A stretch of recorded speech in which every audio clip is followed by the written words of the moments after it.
Everything carries a price, and almost nothing is worth what people first assume. Then life handed Rick Harrison a series of blows so deep and so perfectly timed that no amount of deal-making skill could have prepared him for the impact. Some things, it turns out, you simply cannot value from behind a glass counter. The man the counter created. Las Vegas rarely produces people of real, lasting depth. It's a city built for flash and short lifespans, a place where money, marriages, and reputations appear and disappear at the same speed, where buildings borrow styles from everywhere else and legends get rewritten every few years. Rick Harrison is the rare exception to almost everything Las Vegas usually creates. He is genuinely and stubbornly built to last. Richard Kevin Harrison was born March 22, 1965, in Lexington, North Carolina. The son of a U.S. Navy veteran, he and his father opened the gold and silver pawn shop in 1989. What began as a tiny 300-square-foot coin shop eventually grew into one of the most instantly recognizable businesses on earth. Not because Rick was unusually lucky, although luck appeared now and then, but because he understood something most people only realize too late to act on it. Knowledge is the one currency that grows without ever risking loss. Harrison has called himself a complete geek, with a deep passion for learning the history behind every item that crosses his counter. That passion became the driving force behind Pawn Stars, the History Channel series that launched in 2009 and exploded across cable television like something no one had been waiting for, yet everyone suddenly realized they needed. It wasn't really a show about greed, even though greed sometimes appeared in the background. It was a show about the connection between objects and time, between worth and memory, between the things people hold on to and the things they eventually have to release. For 15 years Rick Harrison stood at the center of that show as its steady gravitational force, the historian, the businessman, the self-taught skeptic, the guy who had read enough to catch almost any bluff and had negotiated enough to know when a price was honest. He became famous in the exact way truly skilled people become famous on television, not through manufactured drama, but because watching someone be exceptionally good at something is endlessly captivating at its core. Then, beginning in January 2024 and stretching through the opening weeks of 2026, the man who had spent his life appraising the value of everything faced a series of personal losses so heavy that, for the first time in his adult years, the pawn shop, the television show, and the entire business empire tied to his name started to feel like the least significant parts of who he was. The son he couldn't save. Rick Harrison had 3 sons, Corey and Adam with his first wife Kim, and Jake with his second wife Tracy. Of the 3, Adam Harrison lived furthest from the public eye. Corey grew up to become a central piece of the Pawn Stars public story. Viewers watched him mature from a young shop employee into a key figure at gold and silver pawn shop. Jake stayed mostly outside the television spotlight. Adam, however, deliberately chose to step away from the fame that swirled around Las Vegas Boulevard and his father's increasingly famous name. According to Corey in a 2016 HuffPost interview, Adam had zero interest in appearing on the show. He worked at the pawn shop for a while, then became a plumber and built a life intentionally separate from cameras and performance. By most accounts he was a private person who wanted to stay private. In light of what came later, that choice now feels both courageous and heartbreakingly fragile. The family was not blind to his struggles. Rick has spoken openly about Adam's long battle with addiction, describing a pattern painfully familiar to any parent of an addicted child. In his 20s Adam developed serious drug problems. Rick said he placed him in rehab multiple times. Each time there was real improvement. Each time there was hope. And each time, eventually, there was relapse. The cycle of recovery and collapse stretched across years, a rhythm families learn the hard way. Hope becomes careful. Optimism turns guarded. Progress is celebrated quietly, as if too much joy might somehow trigger the next fall. Rick described watching his son do well, only to slip back again. That repetition is exhausting. It wears away certainty. It leaves parents desperately searching for the one intervention they haven't tried yet. Adam Harrison died on January 19, 2024. He was 39 years old. The Clark County Office of the Coroner determined the cause of death to be fentanyl and methamphetamine toxicity. The manner of death was ruled accidental. The word accident is clean and clinical. It does not carry the weight of the years that led up to it. It does not convey the waiting, the phone calls at odd hours, the rehab stays, the cautious relief when things seemed stable for a while. Reports noted that Adam had recently been incarcerated and had moved into a guest house in the Las Vegas area shortly before his death. The timeline, from incarceration to tentative re-entry to fatal overdose, was painfully short. The fentanyl crisis has shrunk second chances into dangerously narrow windows. The drug does not wait for stability to take hold. Rick Harrison responded publicly in a way that showed a side of him rarely seen across decades of televised negotiations. Appearing on In Depth with Graham Bensinger, he spoke about thinking of his son every single day. That he admitted that losing a child forces you to second-guess everything.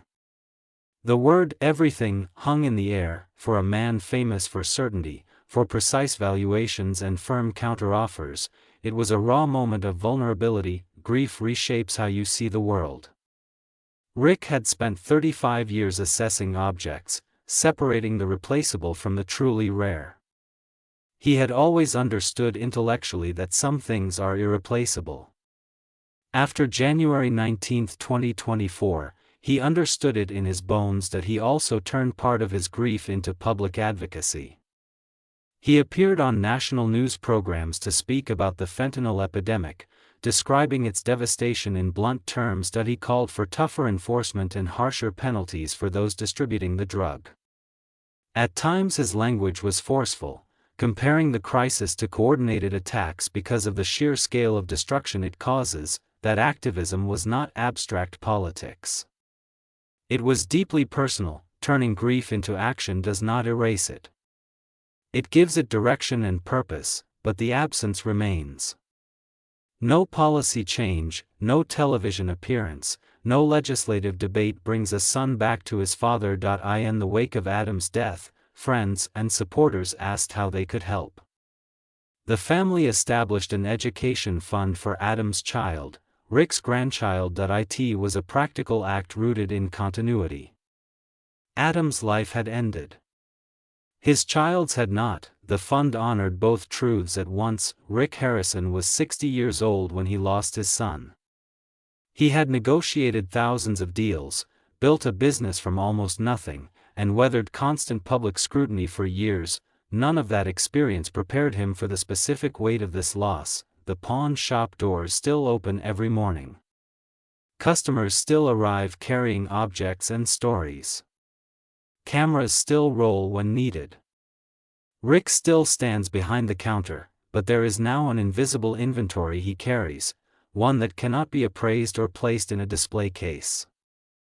He once told customers he couldn't give them what they wanted because the market wouldn't support it. After January 19, 2024, he faced a reality no market can fix. Some losses cannot be negotiated. He thinks about his son every day. He said so himself. That may be the clearest valuation he has ever given. The show that went quiet. Pawn Stars had run for more than 2 decades. By the time the cracks in its foundation became impossible to ignore, the show had produced roughly 700 episodes across more than 20 seasons. It had aired in 150 countries and been dubbed into dozens of languages. What began as a modest reality experiment inside Gold and Silver Pawn Shop had grown into a global franchise. Spin-offs appeared. Merchandise followed. Tourism surged. A stretch of Las Vegas Boulevard turned into a pilgrimage site for viewers who wanted to stand where the cameras once stood and watch a negotiation happen live. It wasn't just a television program anymore, it was an entire ecosystem. Then in February 2025 the ecosystem paused. The Las Vegas Review-Journal reported that Pawn Stars was no longer under contract with History Channel and had entered what was described as an indefinite pause. After more than 20 seasons, the wording was careful, the kind of cautious corporate language used when negotiations, exhaustion, and personal circumstances collide, but the practical reality was unmistakable. One of cable television's longest-running institutions had stopped producing new episodes. Institutional breaks are rarely caused by one single event. They form where multiple pressure points meet. There was the question of Rick Harrison himself. By early 2025 he was a man carrying multiple layers of grief. He had lost his father in June 2018. He had lost his son Adam in January 2024. His public image, once defined mostly by sharp humor and deep curiosity, was now shadowed by visible sorrow. Sustaining the performance demands of a long-running franchise while carrying that kind of weight is not a small calculation. There was also Corey Harrison's departure. Corey had been far more than supporting cast. He was the generational bridge of the series. Viewers had watched him grow up on camera, negotiating authority with his father, gradually taking on more responsibility inside the shop. His arc gave the show emotional continuity. It anchored the series in something deeper than transactions. In September 2024 Corey left Las Vegas and moved to Tulum, Mexico. He later stated clearly that he would not return to the show. His explanation was direct. He could no longer keep playing a version of himself that no longer matched who he had become. That statement resonated because it exposed the central tension of long-running reality television. Eventually the character the audience expects and the person you have actually become stop aligning comfortably. Corey's exit was not just another cast change. It marked the breakdown of the dynasty narrative that had held the series together from the beginning. Pawn Stars was built on a three-generation equation: the old man, Rick, Corey. When Richard Benjamin Harrison died in June 2018, the first shift happened. When Adam died in January 2024, the private family structure fractured. When Corey stepped away later that same year, the public generational bridge collapsed. The show's planned return, now scheduled for 2027, will feature Rick and Austin Chumlee Russell as co-leads. The change is practical. It recognizes that survival requires adaptation, but it is also a quiet documentary record of how much has changed. The original formula cannot be recreated because the original people are no longer all there. Television captures continuity. Life disrupts it. Rick's response to the pause was characteristically action-oriented. In February 2025 he and Chumlee launched Pawn After Dark, a podcast recorded right in the back of the pawn shop. The shift required no elaborate set, no network deal, no large production crew, just microphones, memory, and the same room where thousands of televised negotiations had already happened. If the broadcast system paused, they built a smaller one. The podcast allowed a different tone. Stories stretched longer. Reflections went deeper. Without the rigid structure of 40-minute episodes, Rick spoke more freely about the early days of the shop, about deals that never made air, about lessons learned across decades of evaluating objects and people. Chumlee brought familiarity and lightness. The audience followed. That, perhaps, is the truest measure of staying power, not contracts, not ratings, not episode counts, but the willingness of viewers to keep listening even when the format changes. Pawn Stars in 2025 was no longer the unstoppable force of its peak years. It was older, heavier, changed. The pause did not mean irrelevance. It meant transition. Institutions built around personalities inevitably bend when those personalities change. The shop is still open. The counter is still staffed. The lights are still on. The return planned for 2027 will not recreate the past. It cannot. The old man will not be in his chair. Corey will not be at his station. Adam will not walk through the frame, but Rick Harrison is still there, standing behind the counter, reading objects, reading people, adjusting to a new equation. Franchises evolve or they disappear. Pawn Stars chose evolution. Whether that evolution can carry the same cultural weight remains to be seen. What is clear is that the institution did not fade quietly. It paused, recalibrated, and began again in a different form, for a show built on the idea that value can be rediscovered inside forgotten things. That is a fitting outcome. The mother who held everything together. There is a particular kind of grief that arrives when you lose a parent in old age. It is not the sharp, world-rearranging grief of losing a child, the kind that tears through you and rewrites the future in one brutal moment. It is quieter, more expected in theory, and therefore more haunting in reality. When a parent dies after a long life, what disappears is not only the person, but the last living witness to who you were before the world decided who you would become. Joanne Harrison was 85 years old. She had lived long enough to watch her son turn a small beginning into something culturally significant. She saw him build gold and silver pawn shop from a 300-square-foot coin operation into a landmark business.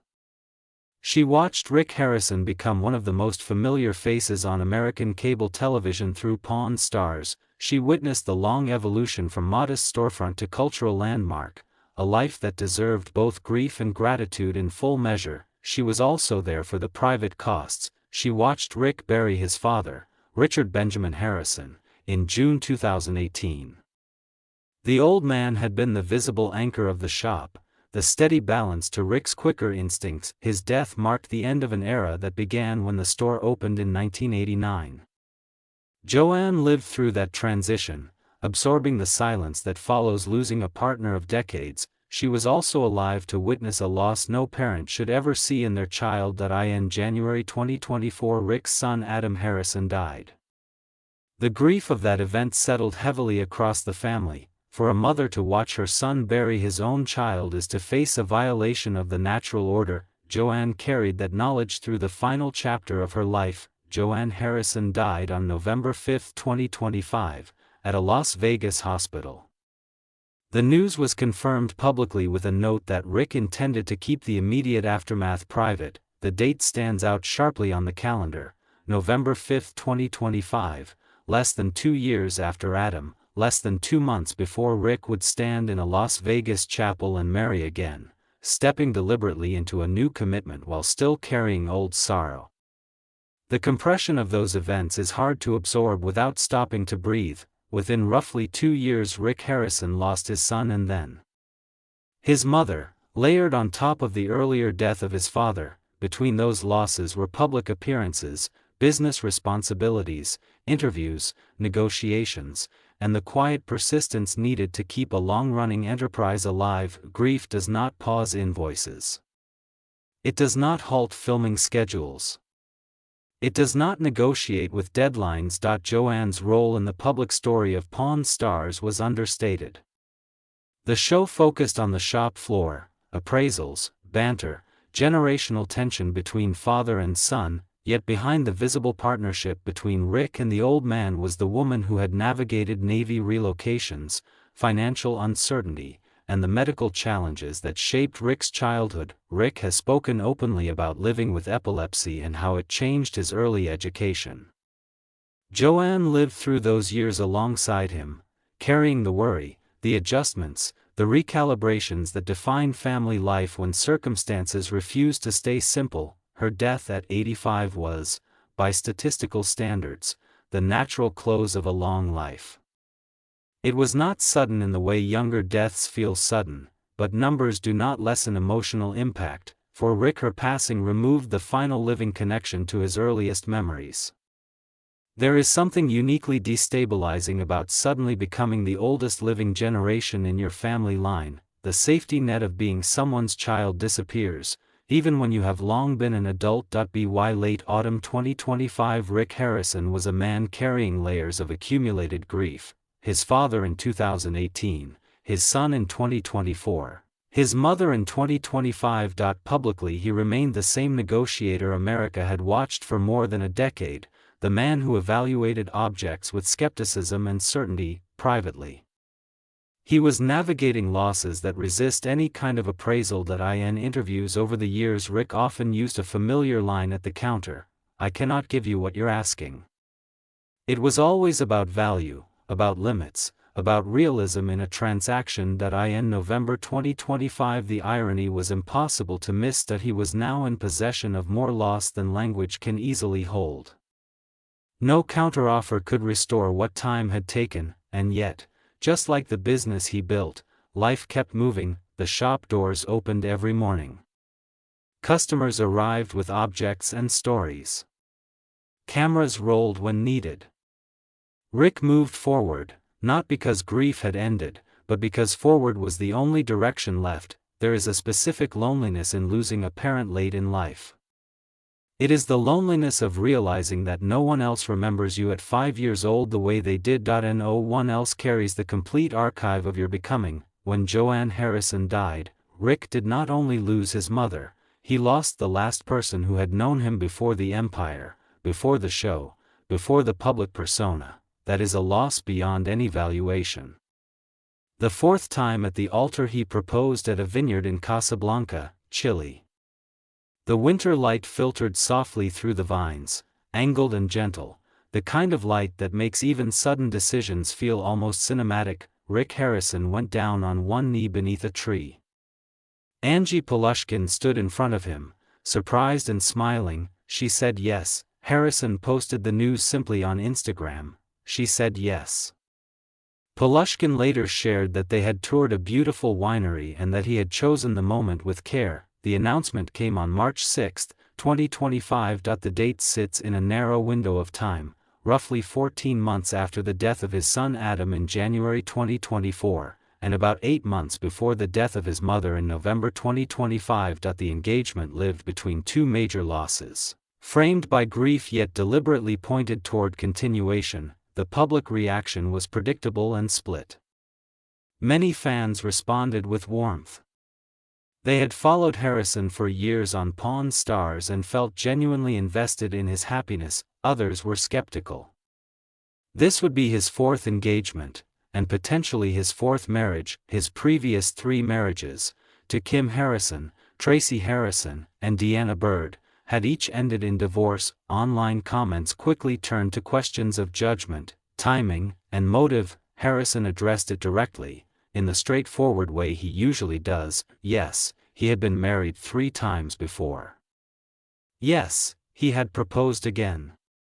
Yes, he was happy. Maybe the 4th time's the charm, he said. There was no defensiveness in the statement, only a plain acknowledgement of his own history. He also tackled the inevitable speculation about money and prenuptial agreements with a remark that revealed more about his real priorities than many of his on-camera negotiations ever did. Money is my 3rd or 4th favorite thing in the world, he said. But it is not everything. You can take half my money and I can still live like a king for the rest of my life. It was a practical and revealing statement. Financial security was no longer a survival issue for him. Emotional continuity was. Angie Polushkin is a nurse in Las Vegas. She is 42 years old. The age difference between them sparked the usual public commentary, speculation about intentions, cynicism about power dynamics, assertions from strangers who felt entitled to judge a relationship they did not live in. Harrison did not seem especially interested in engaging those criticisms. In the span of 2 years he had buried his son and then his mother. Perspective has a way of rearranging which voices matter. They were married on January 3, 2026, at a little white wedding chapel. An Elvis Presley impersonator officiated. The venue choice was unmistakably Harrison. No borrowed cathedral grandeur, no engineered destination spectacle for headlines, just Las Vegas performing its most iconic ritual in the most Las Vegas way possible. It was playful and sincere at the same time. After the ceremony, the celebration moved to Rick's Rollins Smoke Barbecue and Tavern, located just steps from Gold and Silver Pawn Shop. The symbolism was quiet but unmistakable. The wedding folded directly back into the geography of his life's work. Business and personal history share the same block of pavement. The guest list was small. The celebration was private. Corey Harrison publicly expressed support and indicated he would stand beside his father as best man if asked. The son who had built his own path outside Las Vegas still showed up for the moments that mattered.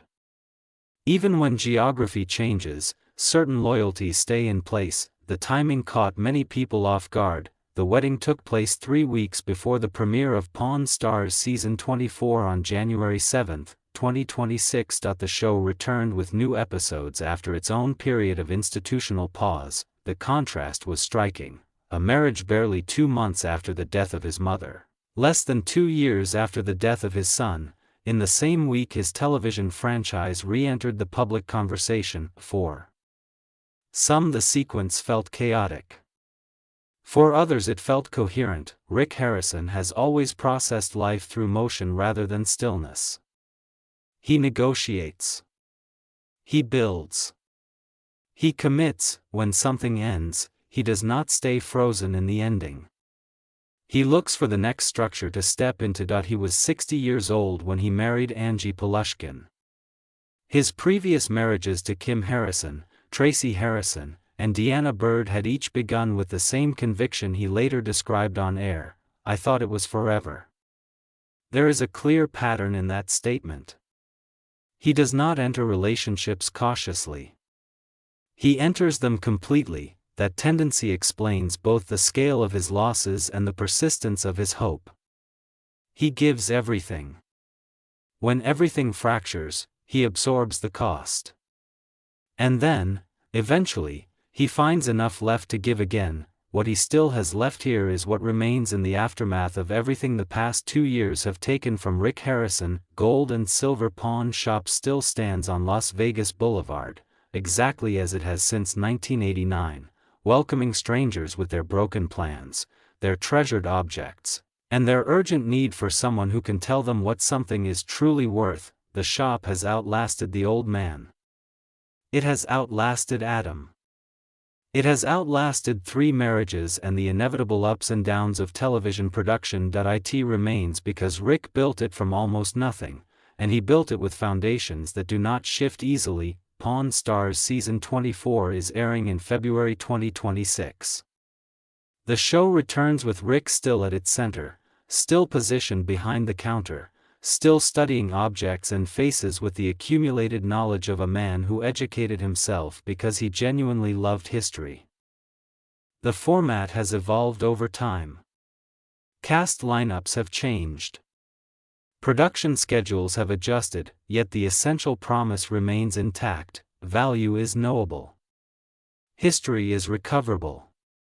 The past survives in the objects people bring through the door. There is a new wife. Angie Polushkin now stands beside him. Their wedding at a little white wedding chapel in January 2026 was brief, unapologetically local, and followed by a reception at Rick's Rollins Smoke Barbecue and Tavern. Steps from the pawn shop itself, life folded directly back into the geography of his daily work, without unnecessary ceremony. There is a grandchild whose education fund has already been set up. A quiet signal that Rick still thinks in generational terms, even while navigating immediate grief. There is also a podcast, recorded in the back of the shop, where Rick and Austin Chumlee Russell revisit 35 years of deals, missteps, and improbable discoveries without the tight structure of network editing between them and their listeners. The conversations are looser, less polished, but rooted in the same fascination with objects and the stories they carry. The audience followed. People showed up. That, perhaps, is the truest measure of staying power: not contracts, not ratings, not episode counts, but the willingness of viewers to keep listening even when the format changes. What has been lost cannot be restored. Adam Harrison was 39 years old when he died in January 2024. He was the son who chose not to step into the cameras, who worked in the shop for a time and then built a different path. His death came in the middle of a crisis that claims more than 100,000 American lives every year. For Rick, the statistics are irrelevant. He has said plainly that he thinks about his son every day. That repetition is its own form of memorial. It will not fade. Joanne Harrison lived to 85 and died in November 2025, in the city her son helped define for a generation of television viewers. She had seen the shop open in 1989.